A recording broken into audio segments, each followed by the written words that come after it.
बच्चों simplifying maths में आपका स्वागत है। हम लोग इंटीग्रेशन बाय सब्स्टिट्यूशन कर रहे हैं। देखो ये क्वेश्चन है, इसमें e to the power log of sine x है। तो तुम्हें मैंने पहले रूल बताया हुआ है, अब मैं फिर से एक बार रिमाइंड करा देता हूँ। देखो क्या होता है, e to the power log x है ना, तो वो x हो जाता है। क्यों? e मीन्स एंटी लॉग, तो एंटी लॉग लॉग का अपोजिट है, रिवर्स है, तो ये एक दूसरे को कैंसिल कर देते हैं, तो ये x आ जाता है।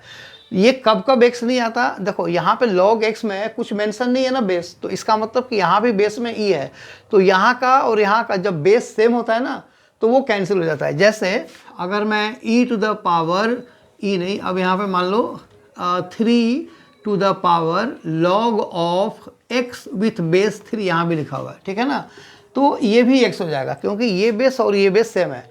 लेकिन अगर ये बेसेस डिफरेंट हो तो ये नहीं कटेगा।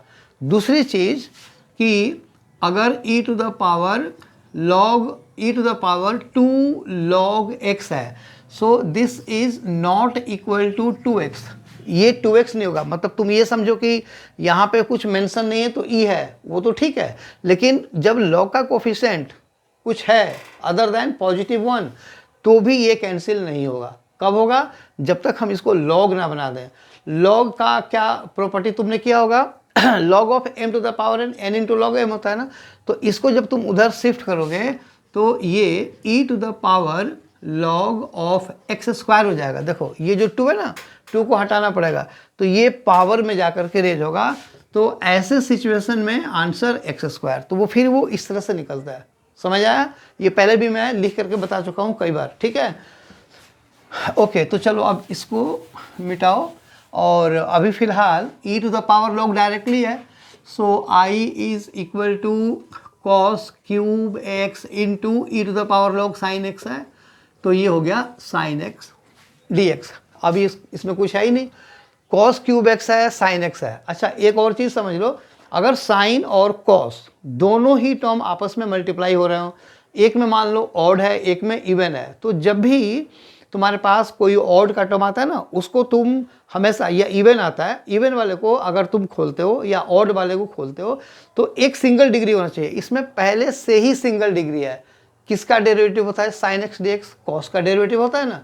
तो हम यहाँ पे ये मतलब बिल्कुल डायरेक्ट क्वेश्चन है, कॉस को हम लोग टी पुट करेंगे। अब यहाँ पे ये मत समझना कि देखो चलो उस तरह से भी चेन वाला जो डेफिनेशन है उसके हिसाब से भी समझो तो ये कॉस एक्स का होल क्यूब है, तो पावर के अंदर क्या होना चाहिए? एक्स होना चाहिए, नहीं है, क्या है? कॉस एक्स है, ट्रिगोटर्म। तो उस हिसाब से भी तुम कॉस एक्स को टी पुट करोगे तो ये वाला पार्ट डी टी बन जाएगा। कई जगहों पे हम ये देखते हैं कि किसको टी पुट करना ज़्यादा ईजियर होगा, जब हमारे पास एक से ज़्यादा ऑप्शंस होता है। तो अभी हमें इसके हिसाब से देखना है, तो sine x d x will become d t if we put cos x equal to t. तो यहाँ पे पुट करो,